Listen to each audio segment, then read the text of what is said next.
আন্তর্জাতিক অপরাধ ট্রাইব্যুনালে আগামীকাল সাবেক প্রধানমন্ত্রী শেখ হাসিনার মামলায় 52তম প্রসিকিউশন সাক্ষী হিসাবে সাক্ষ্য প্রদান করবেন এই মামলার স্পেশাল ইনভেস্টিগেটিং অফিসার। এই মামলার স্পেশাল ইনভেস্টিগেটিং অফিসার তার তদন্তকালে সাবেক প্রধানমন্ত্রী শেখ হাসিনার বেশ কয়েকটি ফোনালাপ জব্দ করেছেন।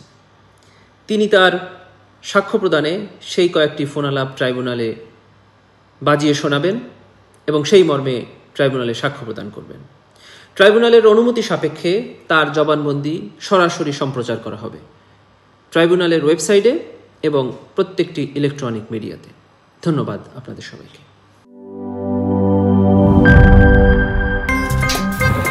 আমার একটা স্মার্ট সিদ্ধান্তে 25% গ্যাসের খরচ কমেছে। ভাবছেন কিভাবে? সাধারণ গ্যাস স্টোভ বদলে আমি এনেছি আরএফএল গ্যাস স্টোভ। এর সাইন্টিফিক নজল ও ব্রাস বার্নার ক্যাপ সমানভাবে তাপ ছড়িয়ে রান্না করে দ্রুত, তাই গ্যাসও বাঁচায় 25%, টাকাও বাঁচে 25%। আরএফএল গ্যাস স্টোভ নিরাপদ ও গ্যাস সাশ্রয়ী।